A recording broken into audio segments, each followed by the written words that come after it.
Hey everybody, this is the Tom Rowland Podcast brought to you by Brite, and today we've got all kinds of things going on. We just had Hurricane Helene go through Florida, then Georgia, North Carolina, Tennessee, South Carolina, the whole area. It's been really, really tough. So thoughts and prayers to everyone in the path of that storm. I just really hope that everybody can make it through and help as you can in the way that you can. If you like the podcast, give it a rating and review on iTunes, a follow on Spotify, and subscribe on YouTube. That would be fantastic. Really appreciate that. And we can continue to have great guests like what we're going to have today. People that listen to this podcast listen to it because they like fishing. But a lot of fishermen also like to hunt. And one of the best hunting shows on television, in my opinion, is Heartland Bowhunter. And Heartland Bowhunter is a beautifully put together show. They tell a wonderful story. And Mike is here from Heartland Bowhunter, and he's here with Trenton. And Trenton has started a fishing show, and Heartland Bowhunter is producing it. So I was interested in talking to these guys about the show. It's 2 seasons in, and there's some really interesting stories there. A lot of interesting comparison and contrast from hunting to fishing, and the difference between producing a high-quality hunting show and producing a high-quality fishing show, and also guests that you may recognize from the podcast, like Ryan Harrington. Ryan is somebody that we talk about on this podcast, and Ryan was in the path of the storm. So really thinking about you, Ryan, and hoping that everything is okay at your place. I've been following you on social media and following so many people. It's really tough to look at from the outside, and want to try to figure out ways that we can all help, whether it be financially or in other ways. And eventually, the best way to help as these areas get cleaned up is to visit the areas and go back and book these fishing guides that are having a tough time. That will ultimately be the best way that we can help. But in the meantime, they need water, they need food, they need power, they need ice, they need basic supplies. That's the condition of Florida, Georgia, and certainly North Carolina. North Carolina is maybe got the worst of it, which is weird that North Carolina, inland North Carolina in the mountains, would tend to be spared by a hurricane coming from the coast or a hurricane coming into Florida. But this time it was just the magic little formula. They had already had a lot of rain up there beforehand, and this just devastated certain areas. So again, keep them in your thoughts and prayers. We're going to move on to this awesome episode with Heartland Bowhunter and the cast, both of which have content on Waypoint and other places. You can go to their social medias. We'll go over all of their social media handles during the show, and they'll be in the description if you're interested in following them. All right, so here we go. I'm Trenton with the cast. I'm Mike with Heartland Bowhunter, and this is the Tom Rowland Podcast. Dude, you guys are pros.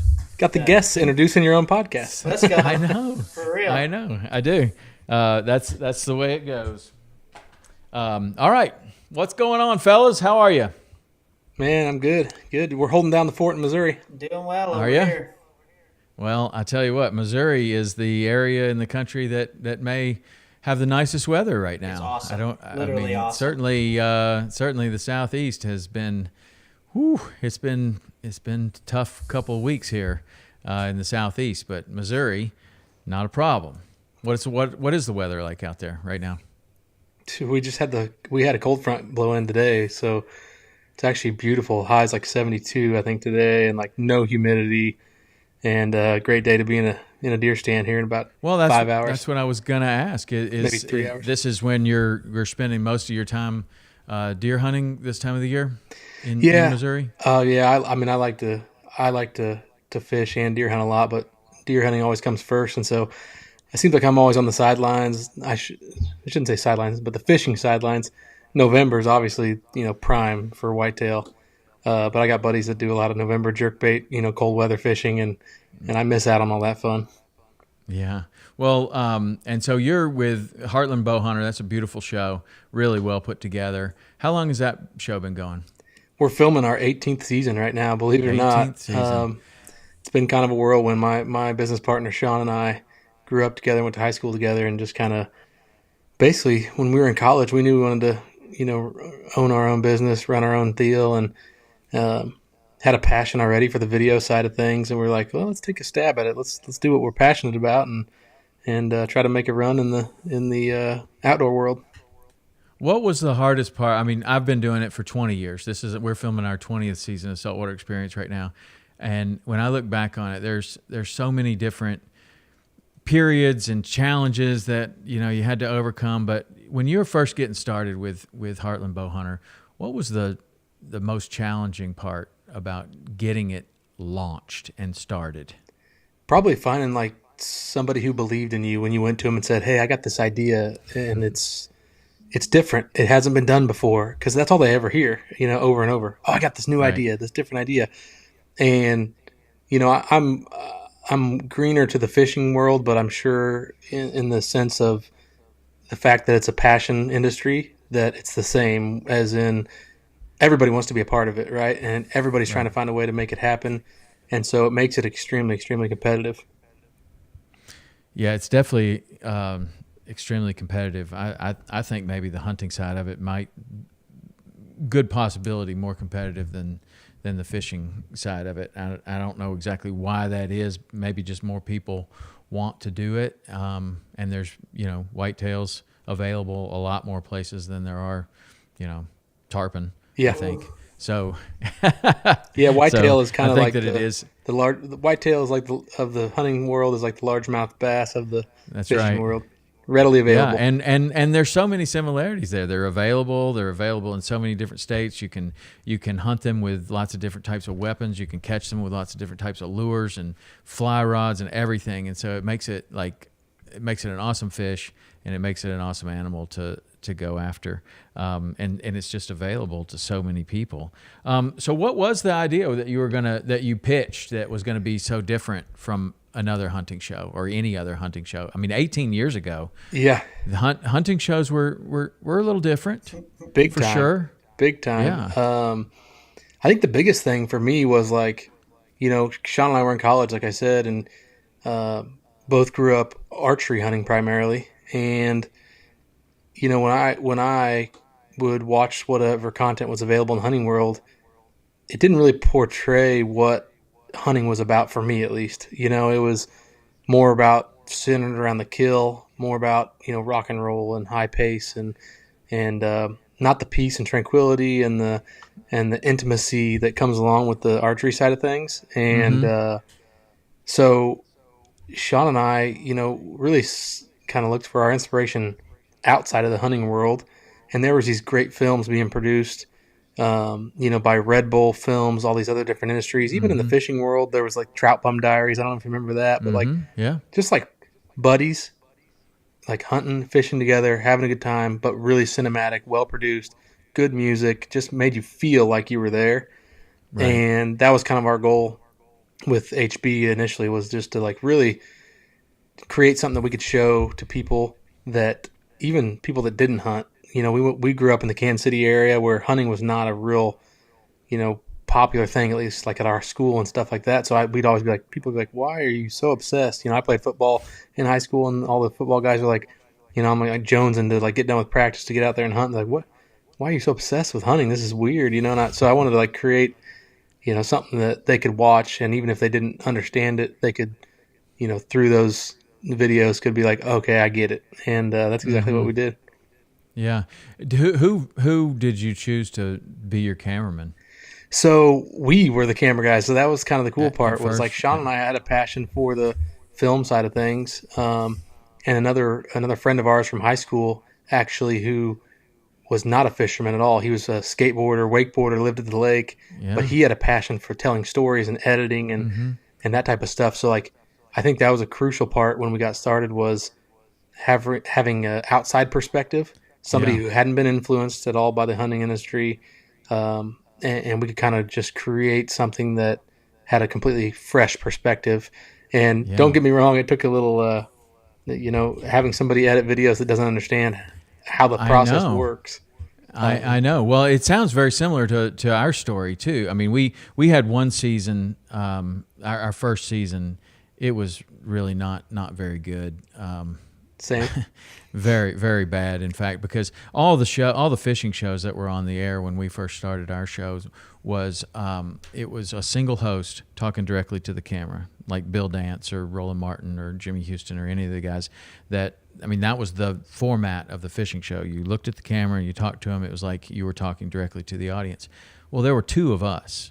And that format was not working. Like one guy talking to the audience and the other guy talking to the audience, and we wrestled with that format for a whole year, and it was a terrible, terrible product. It really was. It was really not very good. I look back on them, and it was awkward and weird, and we got somebody that really wasn't a fisherman at all. And then we got another cameraman that wasn't a fisherman at all. This guy was a PGA golf cameraman, and he was an amazing cameraman. And dude, they put it together, and it was just like you say. It was a fresh perspective. It was different angles. It was a different look. It was a different story, and they helped us to figure out a way that both, a two-person format, which now looks pretty normal on TV. You see a lot of shows that are two-host format, but at the time that was not. But it turned into being like our strength because it was fresh and original. But it was all for those guys with that outside perspective, just like you're talking about, that made it more interesting to watch, and it was just different. Yeah, I know. Like as a producer, I enjoy. You get so used to the industry, the areas that you work in. I always enjoy doing outside work in a different industry and learning about that industry and telling that story, because I personally don't know it, so I need to learn it to tell the story. And so I enjoy that. So I think having that fresh perspective is huge. Yeah, I think that with YouTube and everything, there's a whole new type of storytelling that is I think at the time when we both started with television, it was that you really needed to be a true pro, like a tournament winning pro, or something to give you justification. There were all these gatekeepers, and they wouldn't even let you on TV unless you had some kind of we felt like we needed to win a bunch of tournaments before we could get on TV. Yep. And they felt the same way. Why are you guys going to be on TV? But I think that today there's a whole different type of storytelling that is I don't know anything about this, and come along with me while I learn. You're going to see me mess up. You're going to see me do well. You're going to see me do stupid things. I think people really gravitate to that, and it sounds like both of our shows are kind of somewhere in between those two kind of ideas of come along with me as I as I mess up, and also I know what I'm doing kind of. That's where we sit, I think. I'll never forget when we first started. We showed it all. We showed missing deer, and I remember people being like, "Oh, you guys think you're pros? You're missing deer. You're not even killing that big of bucks." And I'm like, "That's not why we're doing this. We're doing this because this is real, and this is authentic, and it's relatable. And nobody goes out there and climbs on a tree and kills a big buck first sit every time, and nobody goes out there and lands a tarpon first cast every time. It doesn't work that way." And shows were being edited to where people were so, concerned about their ego or their the macho world, where it's oh gosh, I'm not going to show myself. I'm not going to put myself on TV missing a deer. I can't do that. And I'm I'm not worried about it. I'm not worried about being judged. I'm just wanting to show the ups and downs and the roller coaster of emotions that come along with it. Right. Well, it's obviously been really good for you. You've done a really great job with that. Heartland Bowhunter, I don't watch a lot of hunting shows actually, but I do watch that one, and it's very good. You guys do a thanks, really good man. job. I appreciate it. What do you remember what network you guys were on the first season? First season we were on the Outdoor Channel. Outdoor Channel, okay. And we went to the Outdoor Channel. They were much smaller than they were now, and we actually got turned down. They said that it was so bad they wouldn't put it on, but we went out and sold all the sponsorship for it. And my partner was so sure. He's like, look, if we got the sponsorship, we'll get on there. I'm like, but they said no. They said they wouldn't put it on. He's like, trust me, they'll put it on. And but they did.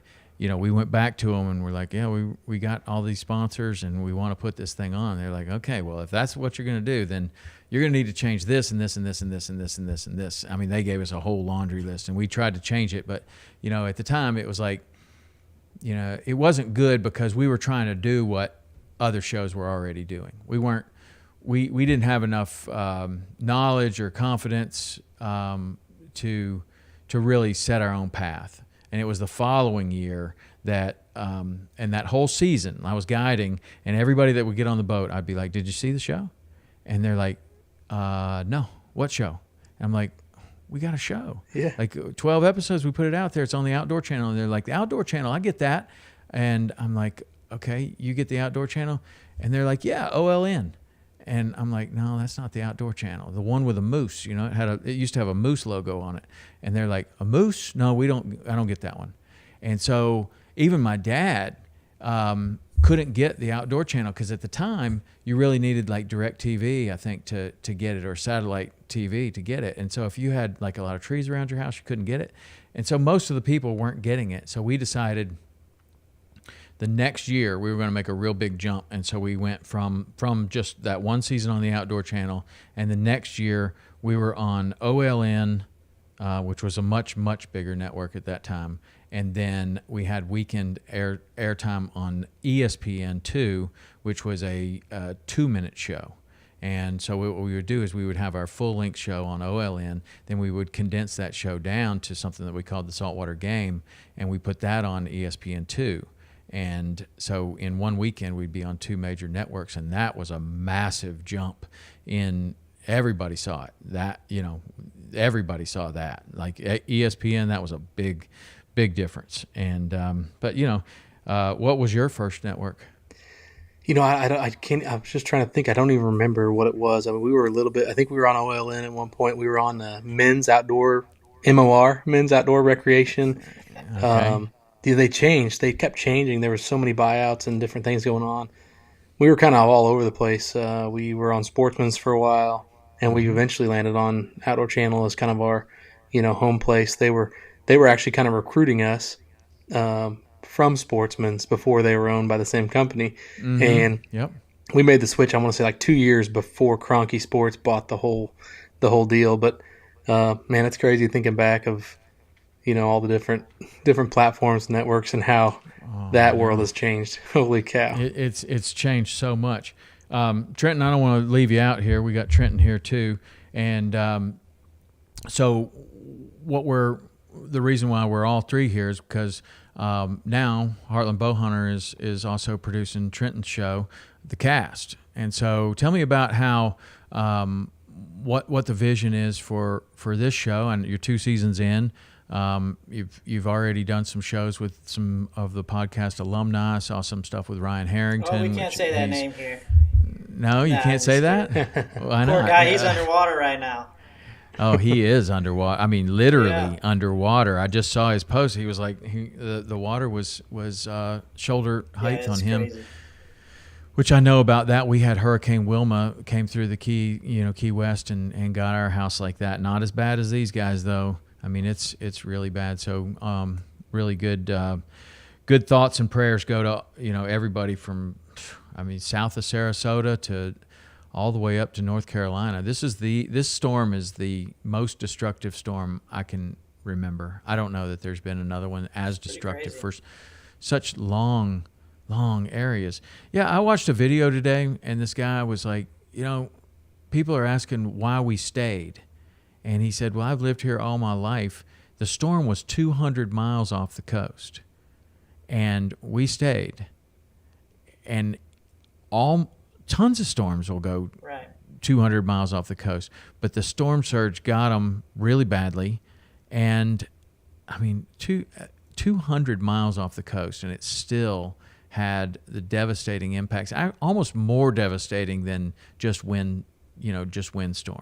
Like, it's really amazing. And one thing that we never had to deal with in Key West area with all the different storms that came through, and we got lots of different damage, Wilma being the worst, but we never had to deal with this sand like these guys are dealing with. I mean, I've seen videos of people's houses where there's literally 3 or 4 feet of sand inside their house. Like, that Crazy. is, and then cars being buried, and the kind of buried that's, you don't pull it out. Like, I mean, I don't know how it's going to be a long process. So we're going to try to keep everybody posted on how they can help that area. But anyway, Ryan, we're thinking about you, man, and I hope that you're doing well. But he's a hell of a fisherman. Yeah. And you had a show with him and caught a massive tarpon on that show. That was really cool. I think you've probably done some shows with other podcast alumni here. But tell me what the vision is and how you got this show started. Well, the vision in a short term is to try and be Mike in the fishing industry. No, I worked with Sean and Mike before I had started the cast, obviously, and I was with a company, and we made a product that we sponsored Sean and Mike with for I was at a few years, as long as I could convince them to, anyway.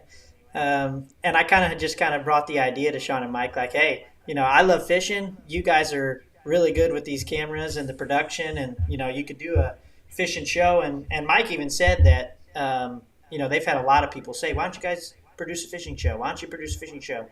And they've just never had the firepower to kind of drive the thing. So it took some convincing, because like you guys were talking about the competitiveness of the market earlier, but they finally gave me the green light to try and drive, and so we're 2 seasons in, and I had a sales job before we started the show, and I just up and left the place to try and do it. Luckily my wife, great supporter of mine, my biggest supporter, and I kind of held a sales job while she was building up her career in a school district, and now she's in the school district, so she's helping support the family while we build a fishing show up. And so Sugar Mama, that's what I call Bridget. Hey, Bridget, my sugar for mama. like 2 years. I tell you what, that's if you can do it that way, that's an amazing 2 way years to do it. right now. She's got the hurt back from carrying the fam right now, but but with Sean and Mike, obviously we've they had some relationships, so we actually had some good partners in early with us that were committed to the show early. So financially, it's no burden on us, on Mike, besides his time, because we have sponsors that can do a season for us. You know what I mean? So, yeah. But we want to do the thing that makes HB different, obviously, is the storytelling and the high quality that they produce, and so we want to make sure we keep that throughout the entire seasons that we do. And obviously the realness. We want to be real. It's like. I was laughing in my head as you guys were talking about missing a deer, because literally our last YouTube video was with Ryan. Speak of the devil, was with Ryan, and one of the last YouTube comment I saw was, "Good episode.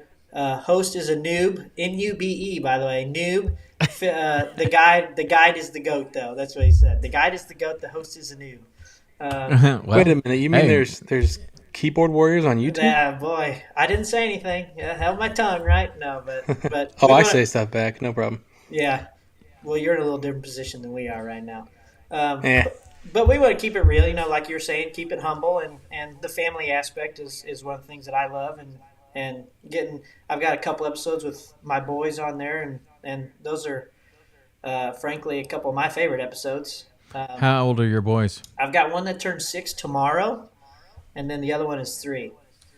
6 and 3, yeah. And you've already filmed a couple of episodes with them. Oh, so if you haven't watched it yet, go watch season 2's it's at Table Rock.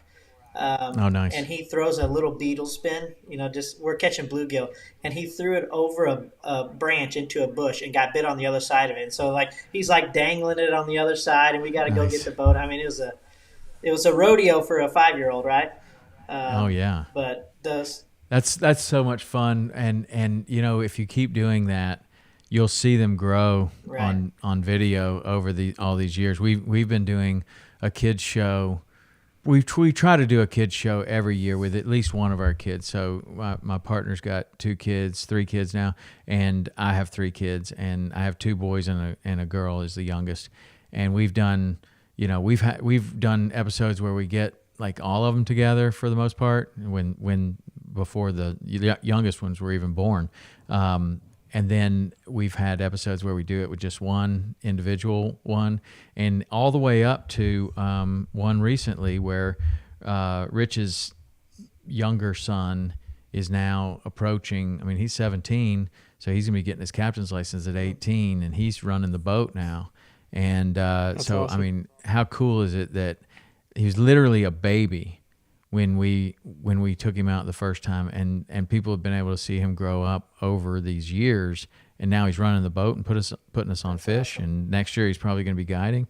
That's pretty cool. But all of them have you get to see them grow, and sometimes you won't think about it, and you'll go back and you're like, what's this old episode or this old footage, and you'll see it on your computer, and you'll open that up.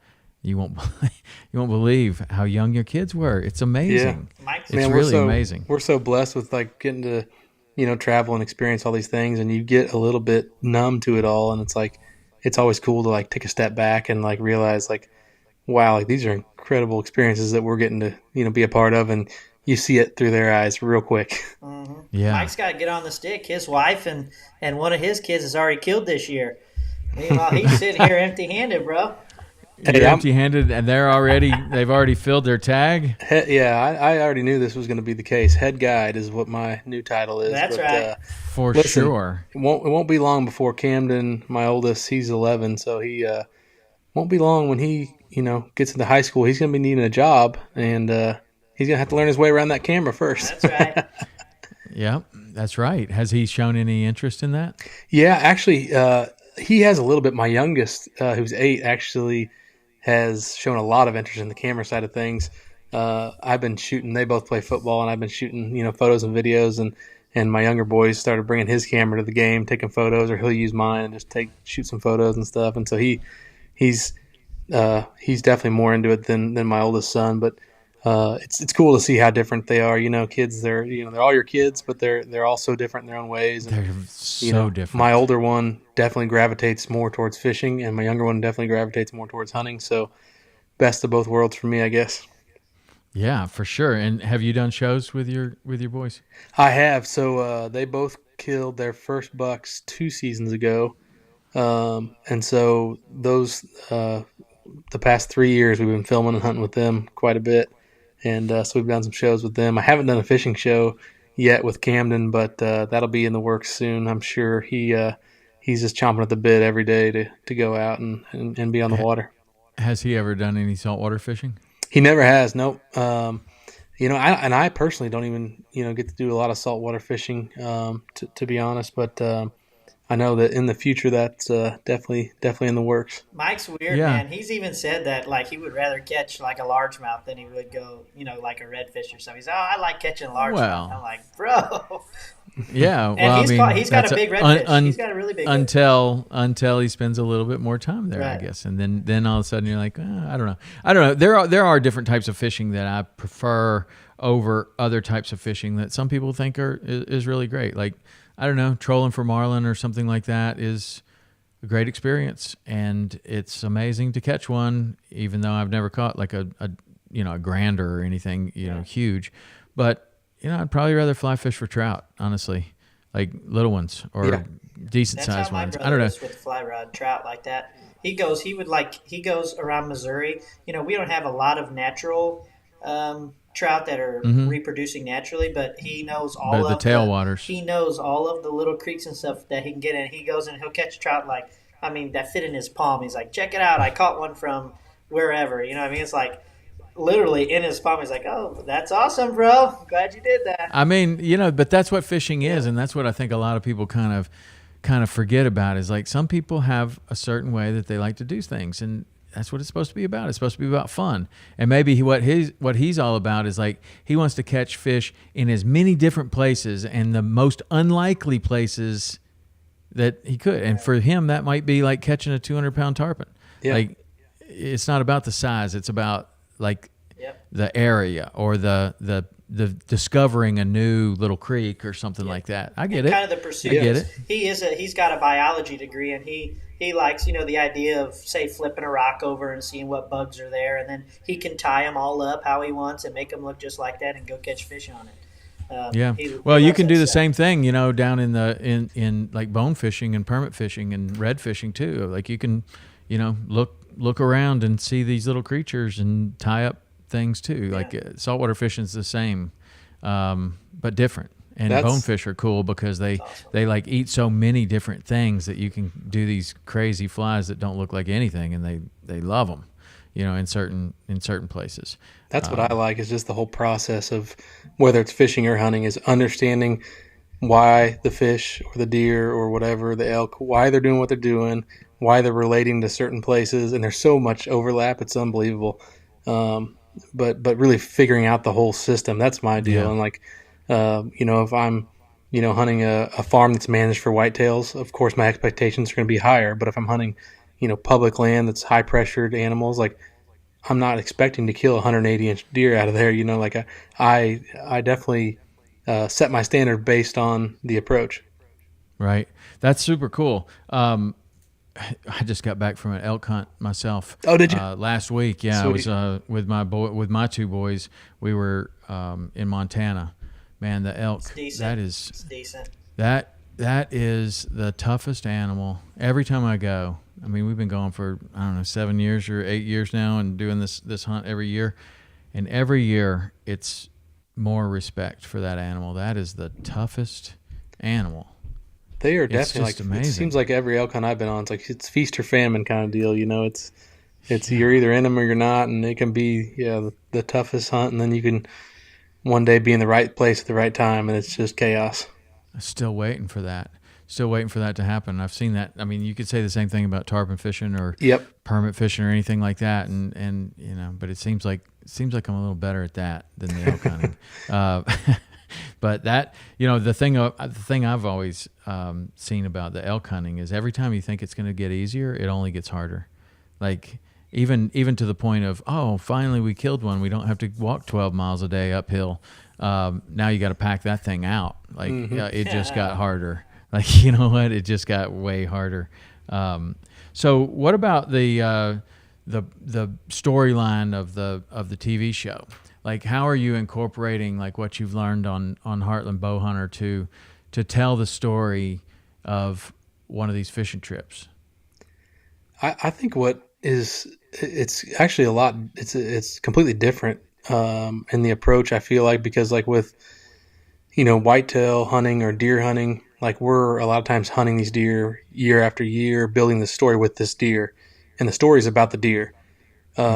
That on the cast, we're traveling different places, and it's more about the people that we're hunting with or fishing with, and the process and the technique, and like Trenton said, he's not claiming to be an expert in any sort of the field, so he's fishing with the experts most of the time and learning from them and pulling that information from them and having an outsider perspective on it. Because, and I can even attest to this. I mean, like I said, I'm a pretty avid fisherman when it comes to the bass side of things, but like when it comes to the saltwater and the outside stuff, I mean, there's so many different techniques and so much that goes into it. And so I think our goal was to really tell stories about the people, the places they fish, the areas, and those kind of stories are what really shine. Yeah, I think people want to learn too. Is what it is, because even if you're really really good, that's awesome. I've been going to Table Rock Lake for I forgot how old I am, 33 years now, and just season I fished with James Watson, who he lives down there, and literally did something entirely different than I've done every May since I was old enough, 10 years old. We always would go out and drop shot your little 10 to 15 feet deeper, the top water bite. We went with James Watson. He said, no chance. And we literally went right to the bank in hot water. I'm like, what is going on? And I mean, we caught a ton of fish. We caught a ton of them. It's like, even though I've been doing this, I've had this experience for X amount of years. When you get with someone different, you learn something totally different. And I think viewers learn as you do as well. You know what I mean? So as I'm learning, they get to learn too, or as someone else or Mike or whatever. And so they really like I think they really like getting a little insight on what lake you're fishing so that they can figure something out, but just learning anything about the sport in general. Mm-hmm. Yeah, Trenton learned that you can't just throw a frog all the time. If I could do that, I could start another show. I guess Frogs Unlimited. Yeah, you're just frog fishing 24/7. Yeah, every different species on a frog.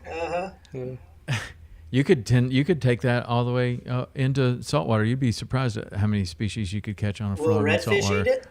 Oh yes, that's what I was about to say. Basically, a redfish will eat any bass lure. Done. If there's never been a bass lure created that a largemouth thinks is good that a redfish wouldn't eat. That's awesome. I mean, you might have to have the right situation or whatever, but I mean, we've caught those. We took all of our bass lures. We used to be sponsored by Strike King, and they would send us all their bass lures and everything else. I mean, all the chatterbaits and the topwater, with the blade on it, buzz baits. I mean, they eat those things. They eat all kinds of stuff. That's awesome. I mean, and then the lizards and the worms, they love that too. They eat all of it. I mean, that's what's kind of fun about the redfish. The redfish is kind of like the saltwater largemouth bass. Like, it's available to a lot of people. You can fish it in so many different ways, out of so many different kinds of boats, and you can wade for them. You can fish them from the bank. You can fish them so many different ways, and that's what makes it, one of the most popular fish, because mostly it's available to so many different people and so many different techniques. So fly fishermen can do it, offshore fishermen can catch them. Like, that's just a cool fish. I know I don't have a lot of redfish experience, but the one time I do, I mean, those things are like, I think more so than a largemouth, they are so ready to eat an artificial bait. It's unbelievable. We were in Venice, so that may make a difference locationally, but it's like when you're bass fishing, let's say, you can see them, you're sight fishing, you see them on bait, you kind of have to be pretty accurate with where you're at. And in season 1, we were red fishing, and they were big redfish, and I threw a spinner like, that's not going to be – and, I mean, that thing was like a missile to that spinner bait, right at it. I mean, it was unbelievable. How That's those things awesome. hit them. But you got to see the true epicenter of red fishing. Yeah. Venice, Louisiana. That is it. If I were to ask you where's the epicenter of white-tailed deer, what would you say? Iowa. So that's the Iowa of redfish. Yeah. I mean, the way that Mississippi River runs out right there at Venice, Louisiana, and even compared to close by areas, Venice is by far, in my experience, by far the best. And that the marsh has changed over the years, but we used to fish a lot of redfish tournaments down there, and it was incredible. Who did you fish with on the show in Venice? Mike Frenette. I was with Mike Frenette. Oh, so yeah. we're Strike King. He's with Strike King and Luz also. So we had the connection there. And so Tom from We Strike King fished. I just saw Mike Frenette for the first time in a long time at ICAST this year. Hadn't seen him there in a long time, but we used to fish all those redfish tournaments with him. When we were doing those redfish tournaments, it was the first couple of years of the IFA kind of getting bigger and turning into a 2-day format, and then at the same time the ESPN tournaments came out, and there would be 4 or 5 tournaments a year in Venice, and Frenette was always there. He used to fish with his son. Yep. That was a cool thing. I remember they won a tournament. I think they fished. I mean, these tournaments were incredibly competitive. I mean, incredibly competitive. And he went out there with his son, who at the time seemed like he was maybe 14, and they win this professional tournament. Like, it was pretty cool. I actually, when I met him at ICAST this year, I told him, I was like, man, I remember when you won that tournament with your son. He got a big smile on his face because he remembered it too. That was pretty cool. Have you ever eaten really at his cool. lodge there? Been there? Dad? Yes. Oh my gosh. Yes, absolutely. You want to talk about preparing fish? Him and his wife. Well, can first cook of all, some he's in fish. Louisiana. Right, that could be why. They're in Louisiana, and they are cooking fresh seafood. Yeah. And they are from Louisiana, so that is all a part of the recipe that's already gonna be the best food you've ever had. Best of the best. And then he's like awesome at cooking it like that. I remember going into his place, and I don't know if he's still got it. There's been so many storms and different things, but that he had the biggest fry thing I've ever seen in my life. I mean, he was frying fish for I don't know. It looked like he was frying fish for 400 people. It's like, why would you need something that big? It was just amazing. But I mean, I guess he's got a lodge full of hungry dudes, Right. and No they're doubt. frying stuff up. I know. I asked him how to do it this year at ICAST because when I had done that was literally ICAST was right after I filmed the last episode with Ryan. We called it Meat Run because we were offshore catching a bunch of porgy and snapper stuff like that you can eat, and I shipped a bunch of fish home. So then I went And to slippery ICAST. dicks.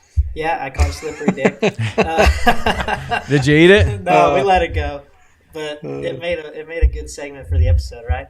But he got his hands on it. That's all. Yeah, That yeah. matters. That was my favorite part of the episode. But anyway, so I asked Mike at ICAST, how to cook the fish, and the secret is the butter for me, man.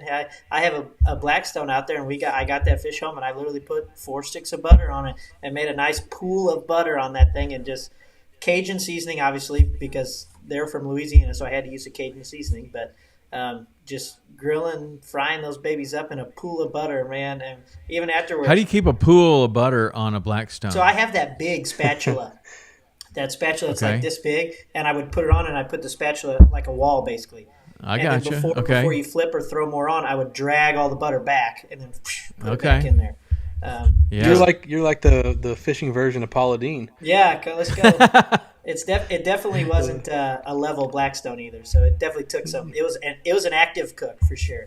Yeah. But even my mom was like, I've had seafood, and she was like, this is actually really good. This is actually Dude, really good. well, first of all, you're dealing with probably what I would consider one of the most underrated food fish ever, and that's the porgy. Yeah. The porgy is a fantastic fish that doesn't, when you catch it, you're like, That big old eyeball?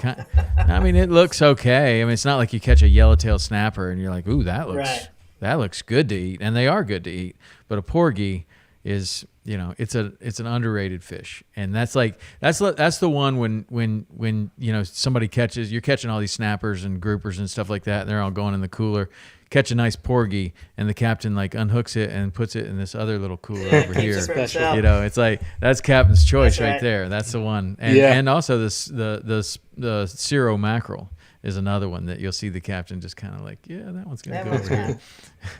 Yeah, you guys are talking about the red fishing. I've only actually caught redfish a couple different times, but one of the times was in Venice there, and we were with Journey South. We were doing a Yeti Pro-Am deal, and it was pretty cool because basically they had Yeti pros that were outside of the fishing world paired with a Yeti fishing pro, and so I had caught them on a spinning rod before in Florida and had a good time, but I really wanted to catch them on a fly. And I got paired with Hillary Hutchison, she's a fly fishing guide out of Montana. And the tournament, you could do it either way. It was a fun deal, but you got more points for fly fishing. And I was like, oh yeah, we're doing it. We're committing to the fly. And growing up in Missouri, like Trenton was saying, we don't have a lot of, fly fishing opportunities, like a lot of trout stuff. And then we mess around and catch carp on a fly, which are very, very picky, very difficult to catch. Yeah. If you can catch those, you can catch a redfish, no doubt about it. Yeah. And so I didn't know what to expect, and I'm like out there, and I'm not the most proficient fly fisherman by any means. So I'm like out there casting, and I make it miscast, and my fly line smacks the water. They don't care. I just pick it up, throw it right back in there. Boom! They eat it. I was like, crazy. These are awesome. Like you just can't mess up the cast. You just got to put it right in front of their face. Now, Journey South is also a place known for incredibly good food. Yeah, Eric. So Eric and Mo. They cook it up, man. Eric's a chef, and so we kind of hit it off because that's kind of my background a little bit, and the family side of things is the restaurant business, and it was the same with him, and so we kind of hit it off and got to talking about all that side of things, and I think it's pretty cool. He's like, stereotypical hunting fishing lodge. You got the man who's the guide, and the woman's the cook, and she's in there cooking everything, and Mo is like a badass captain, and Eric is a badass chef. So it's like they role reversal there, but they're big hunters too. So we hit it off. Have they been up to see you? No, have they been up to see you? We haven't got to hunt together. They do a trip to Oklahoma every year, and we're trying to maybe try to work something out to where I can get down there and maybe get some property, locked up around their lease or something. Because their time's limited in the hunting world, just like mine's limited in the fishing world. And so But they love going out there to Oklahoma, and we're pretty close to Oklahoma here, and I've never really hunted it much, so it's like an untapped opportunity for me. I think I'd love to have a place down there to hunt. So we definitely keep in touch, and I'm sure we'll be making it happen in the future for sure. Oh, that's cool. Well, you guys definitely got hooked up with some of the right people, that's for sure. So we've been talking about like all these, all the fun stories and everything that you've had as you're making this show. But one of the things that I took a little note here, because we talk about this a lot on the podcast. It's one of the reasons why I even started the podcast, was to find out, like, when somebody makes a change in their life, when somebody decides that they want to become a fishing guide, or they want to open a shop, or they want to start a TV show, like, there's this moment where it's all cool and it's a nice dream and everything, but unless you jump and do it, it's never going to happen. Amen, bro. And Trenton, you said that you quit your sales job, and I'm interested in just like what that was like, and what you talked to your wife about, and how you kind of decided to make that jump, because that's a very significant jump. And maybe the time was right. I don't know. Walk us through that a little bit. I don't know if we would say the time is right. Obviously, like I said, my wife is my super supporter. And just from talking with Sean and Mike, and once we got the show, kind of like, hey, we're gonna try this. It became a conversation, like, if we're gonna do it, are we gonna do it? And there was a point at my sales job where things were getting there was tension, new hires, new managers. There was tension there, and it wasn't a good. I don't want to say a bad situation, because I don't really like to, I don't want to dog anyone, but it wasn't the situation for us, and we could see it trending that way. And so my wife and I had a conversation, and it kind of just felt like, God was pulling us away from that. And Sean and Mike, had accepted us in and said, we'll do it if you want to try. And so it was like really like a moment of like, things going bad and fishing show looking awesome, you know what I mean? And I mean, because of the partners we had without even an episode, you know what I mean? Just knowing what they can do, it was like the sky is the limit here. So we had that conversation, and obviously financially we had to look and make sure that that we could get by, which we're scraping it, right? We're scraping by to try and get the show off the ground, but she's definitely supporting me 100%. And, it was actually kind of her idea, like, just quit. Just go do your show. We'll get by. We'll get through it. And it's been such a huge, huge blessing for us that we did it. Not only because of, the show has 2 seasons now and we're starting to see a little bit of traction, but just because she's in a job that she loves now, I'm doing my passion, and the boys get to see that and get to see a part of that, because no one likes the 9-to-5 job, coming home miserable and you don't want to talk, you're upset. And, it's definitely worth the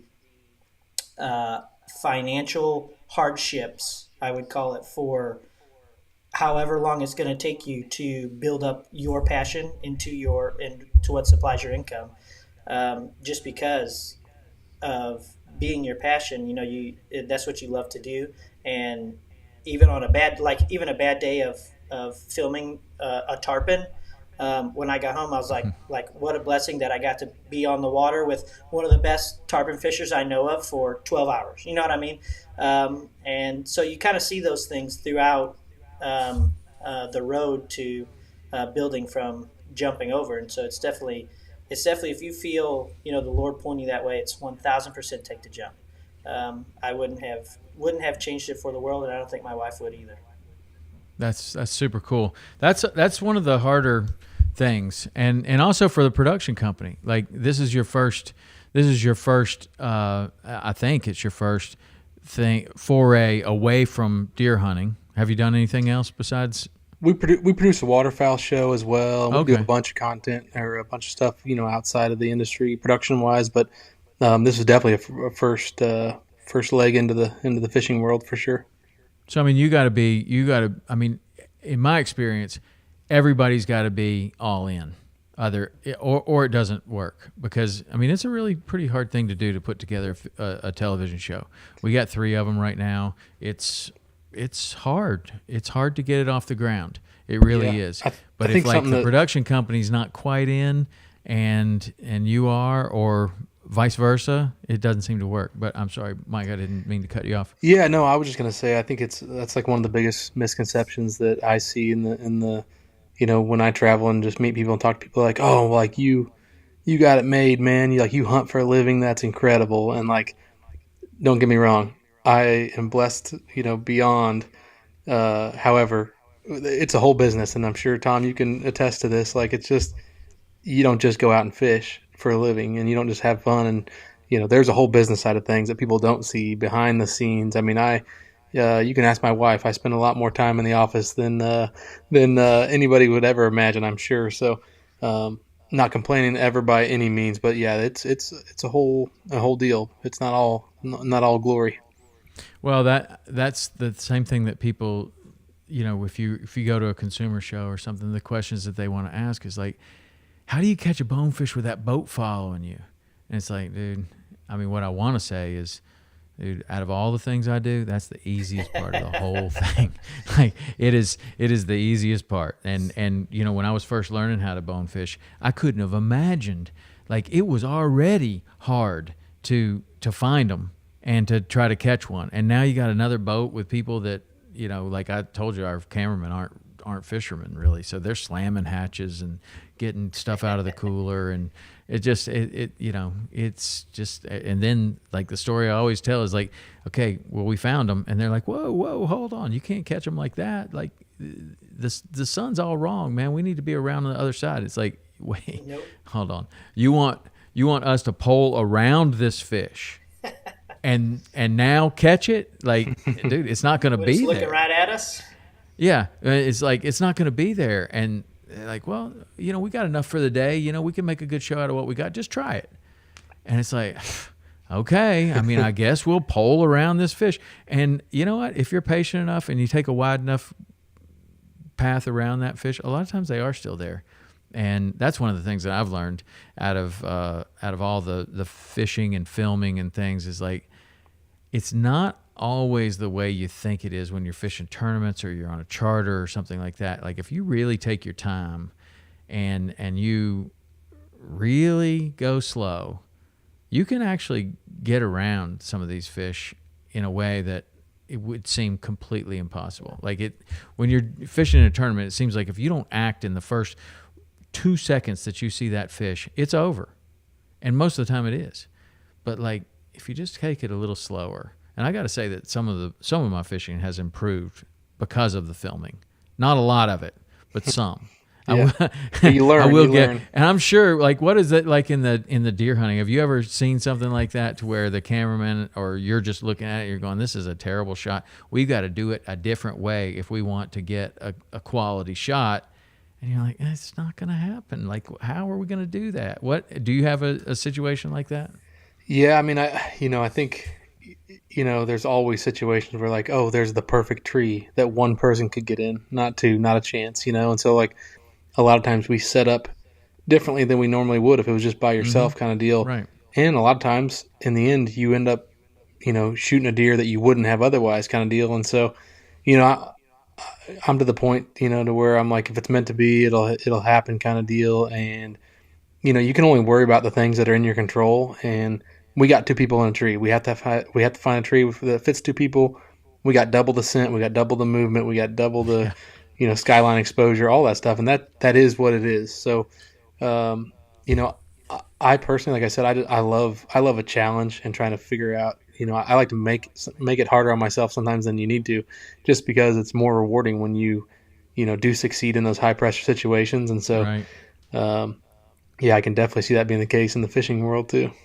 Yeah, well, it has been, but and it's not like it happens every time. I'm talking about over 20 years. Like, there have been like 4 or 5 situations that have really, really surprised me to where, like, we've been able to pole around a school of redfish. And you know what? If you listen to the camera guys that know how to do this, they're right. Like, it's the best shot we've ever got. And like, if you could get around there and catch one the other way, it'll be the best thing we've ever shot. It's like, that's the most challenging thing about what we do is we're not shooting in a controlled environment on the water, in the woods. You're at the mercy of a wild animal. And so that's the most difficult, the most difficult shot to get is the shot, the catch. You can shoot everything else however else you want it, and you can take your time, set it up, do whatever. But when it comes to shooting the deer, catching, hooking the fish, like you got one chance. You got one chance, and everybody's got to be on. Like the camera guy's got to have the camera set properly. The angler's got to be able to do it right. Like, and everything can, get set up perfectly, and then I'll swing and miss. And it's like, okay, well, sometimes it's my fault, and sometimes it's their fault, and sometimes somebody doesn't have a card in the camera, right. Or I don't know. Man, you win as a team, you lose as a team, and that's kind of, Sean and I grew up, filming each other primarily, and to us, we've, both shot enough deer. Like it's like it doesn't really matter who's behind the bow and who's behind the camera. Like we're there together, and like you witness and experience that moment, and the intensity's there no matter what. Mm-hmm. And so it's rewarding no matter what part of the equation you are. Super rewarding. So, Trenton, how did you? Well, I guess you're the one picking the locations, but how have the locations been picked and the guides been picked of who you're going with? I mean, you made some pretty good picks from just the two that we've talked about. Yes. So I have a 5-gallon bucket that I Instagram find people and I put names in. No, I do my best that I can to try and network. I'll go through our partners if. Mike was with Rather, Strike King and Lose. Ryan was with Bubba. And so I network with the people that I know and just try and find, someone that we can go with because, like Mike was saying, a lot of fishing, we like to tell a story. And so it's outside different from the hunting industry. They're telling the story, say, of that particular animal. So that whitetail, like Mike's going to tell the story of, what was that? Floppy, the funny-eared deer, Floppy. They're going to tell Floppy's story. But fishing, it's a little harder because you're going to catch who knows how many fish on a trip. So really, a lot of them have been trying to get personalities that have been in the industry a long time, know what they're doing, very good at it, that people might like to hear, how did they get started? What's their background? How did they get so good? The tarpon was a little different because it's kind of like hunting. Poor Ryan, we spent our first day. I mean, he legged it 12 hours, 13 hours, and didn't have a bite. Literally prime tarpon season, and I think he kind of felt a little bad about it. But we went back and look how it panned out. We got the jump. You know what I mean? Which doesn't always. A lot of times the big ones jump once and then that's it, and that one just kept jumping. But so we can kind of tell a story about it like a tarpon, but a lot of it is kind of HB's dynamic too of we're here as a team, as friends. We're just having a good time together, experiencing the sport, the fishing, the hunting, whatever together, and trying to capture that is kind of what we're trying to do. Very good.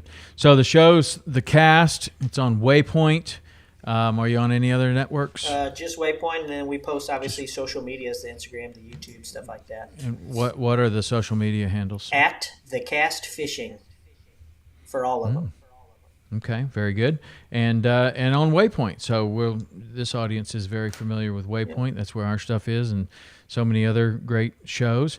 So one of the other things that we do on the podcast sometimes I like to lead with it. Like if it's if I'm having a hard time getting somebody to come out of their shell a little bit, I got a list Trenton. of hot seat questions. Yeah, it, but I mean, you guys were pros right away and good conversationalists. So usually in that situation, if we get off on a good start, then I just let it roll. But it's the hot seat questions, and there's just a few questions. So I think this way we'll go, Trenton, you answer first, and Mike, you answer second. Right. So I'm going to ask the question, and then... Is there a time limit here? Is there going to be like music playing? No, I mean, that would be so cool. That would be so cool. But I think Jake is asleep over here, and so I don't know if he. We don't have any music yet, but you know what? That's a good thing. We need a clock and music and everything. Yeah. All right, so let's go. You ready? Yep. This is like a would you rather kind of. Right. Text or call? Call. Oh man, I'm more of a text guy. I'm in the woods. Got to be quiet. Chocolate or vanilla? Chocolate. Vanilla? Is it ice cream? I Hey, don't know. so far, you guys are just Mike, you're so opposites. weird, bro. I'm just thinking Inshore. ice cream cake. I didn't know. Inshore or offshore? Inshore. Same inshore for sure. Fly or drive? Fly. I'd rather fly, but I always drive because we have so much stuff. Yeah, that's a long Yeah, I know. drive, bro. You drive everywhere. If It's someone like, has a okay, boat, we're I going will to fly pile there it all in every here. single time. All right, this is a good one. Favorite athlete of all time? Of all time, Tiger Woods. Oh yeah, that's a good one. I gotta go with Pat Mahomes. Patty cakes. We're running the dynasty over here, man. You are. Destination you would like to visit for fishing or hunting? I'd like to go back to the Keys. Oh man, I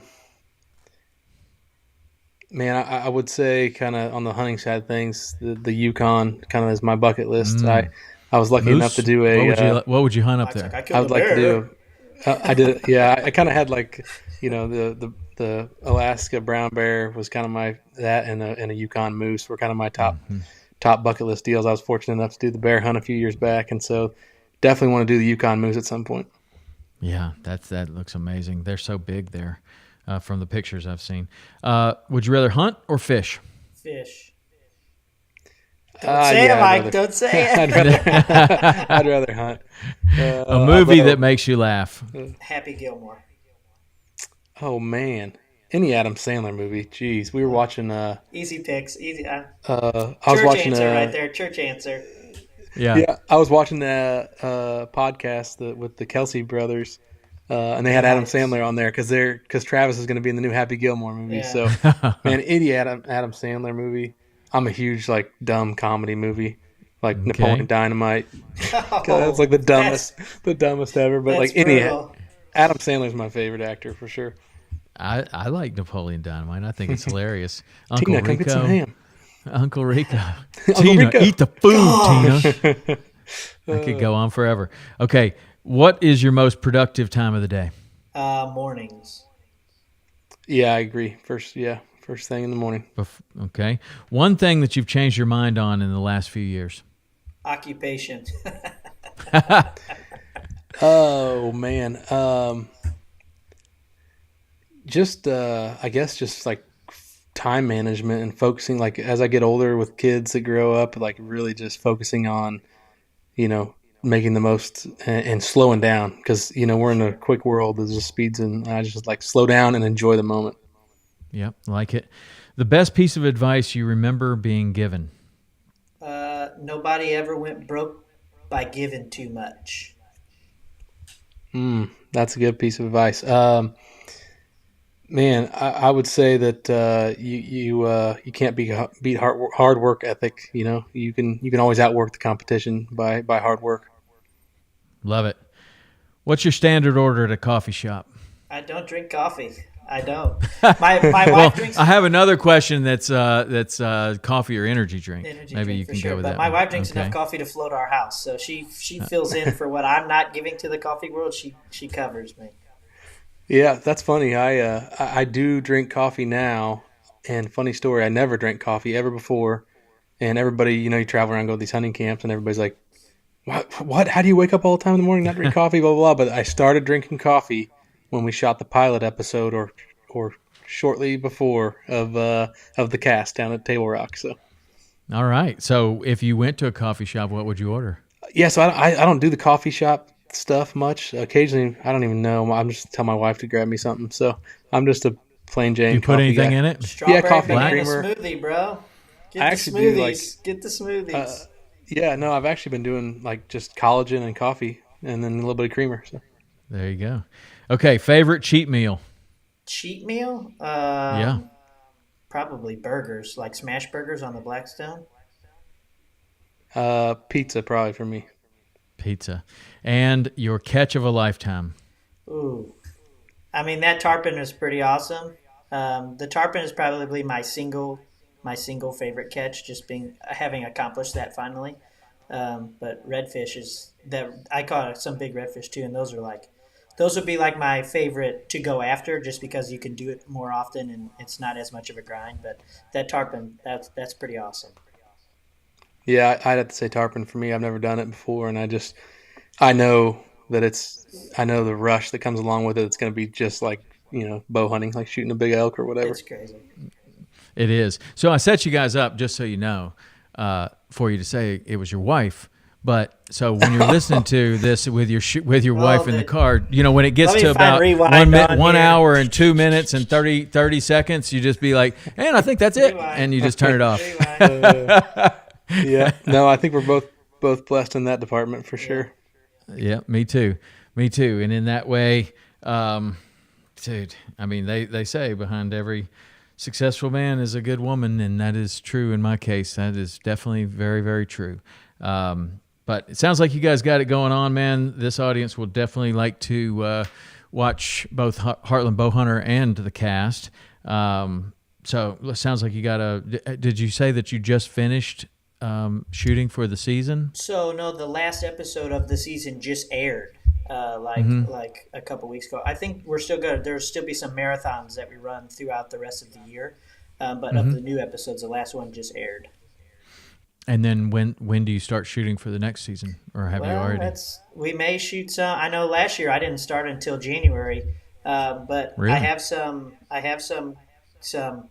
good characters that are on board to shoot some. So, and they're busy throughout the spring, normal fishing time. So fall may be a time to get those guys on. So it may be pretty soon. Might be hard to get these guys out of the Mike woods. Mike is one of them. So I'm hoping about first week in November, Mike should be pretty freed up. Yep. Yeah, I got nothing going on. It's funny, actually, talking to like a lot of the fishing guys, it's so funny, like especially the guys that fish professionally. There's so much, like you see guys that they fish professionally every day, all day, and all they want to do in their off time is hunt. Yeah. And I'm the same way. Like I hunt all the time, and when I have a spare moment, all I want to do is go catch some fish. And so there's a lot of similarities. So we're definitely got some plans to shoot some stuff with some of those fishing guys, get them up here, take them out, shoot a deer, and then go catch some fish, do a little hunt, little fish. Nice. I like it. All right. Well, check out the cast on Waypoint. And Mike, what's your where can they see Heartland Bowhunter and all your socials and everything else? Yeah, so our show's on Outdoor Channel. So the new season will be coming out next July, but then obviously we have all sorts of content on YouTube. It's at Heartland Bowhunter.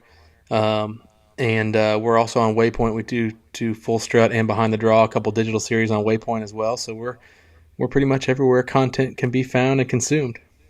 All right. Consume it. Yeah, there you go. All right. Well, that's it for today. We'll be back with another great guest like these guys next week. So I hope you'll join us. And everybody, please keep in your thoughts and prayers to the people in the wake of Hurricane Helene. It is really bad, and it's going to take a while to improve. So as we get more information on how you can help, we'll definitely give it to you. But in the meantime, give them your thoughts and prayers. All right, that's it for this week. We'll see you next week.